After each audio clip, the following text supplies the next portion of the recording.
দেশে যখন টানা ২ বছরের বেশি সময় ধরে উচ্চ মূল্যস্ফীতি চলছে, ঠিক তখনই সঞ্চয়পত্রের মুনাফা আবারও কমানোর সিদ্ধান্ত নিয়েছে সরকার। এই সিদ্ধান্ত কেবল একটি সংখ্যার পরিবর্তন নয়, এটি সরাসরি আঘাত করছে দেশের মধ্যবিত্ত ও নিম্ন আয়ের মানুষের জীবনযাত্রায়।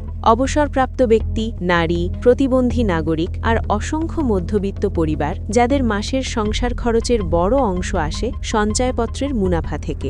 নতুন সিদ্ধান্ত অনুযায়ী ১ লাখ টাকা বিনিয়োগে প্রতি মাসে মুনাফা কমছে প্রায় ১১০ টাকা। শুনতে কম মনে হলেও যে পরিবার প্রতিটি টাকায় হিসেব করে চালে, তাদের জন্য এই কাটছাঁট বড় চাপ।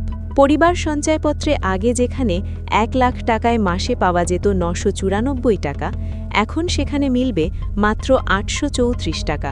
অর্থাৎ মূল্যস্ফীতি যেখানে ৮ থেকে ৯% আটকে, সেখানে সঞ্চয়ের নিরাপদ আয়ের পথ আরও সংকুচিত হয়ে গেল। সরকার বলছে ব্যাংকের আমানত বাড়াতেই সঞ্চয়পত্রের সুদ কমানো হয়েছে। কিন্তু প্রশ্ন হচ্ছে, ব্যাংক খাতে বছরের পর বছর যে লুটপাট ও দুর্নীতি হয়েছে, তার দায় কেন বহন করবে সাধারণ মানুষ?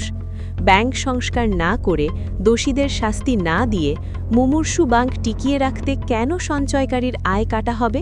বাস্তবতা হলো, মানুষ আজ খাবার কমাচ্ছে, চিকিৎসা পিছিয়ে দিচ্ছে, শুধু আয় আর ব্যয়ের সামঞ্জস্য রাখতে।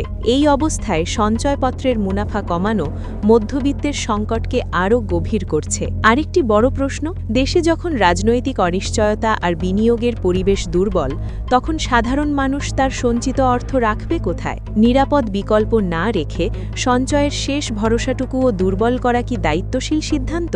অর্থনৈতিক অনিশ্চয়তার এই সময়ে সঞ্চয়পত্রের মুনাফা কমানো কোনো সহায়ক নীতি নয়, বরং এখন প্রয়োজন ব্যাংক সংস্কার, সুশাসন আর বিনিয়োগের আস্থার পরিবেশ তৈরি করা। আমাদের স্পষ্ট দাবি, এই সিদ্ধান্ত পুনর্বিবেচনা করা হোক, কারণ সঞ্চয়পত্র শুধু একটি বিনিয়োগ নয়, এটি দেশের মধ্যবিত্তের শেষ নিরাপত্তা বলয়।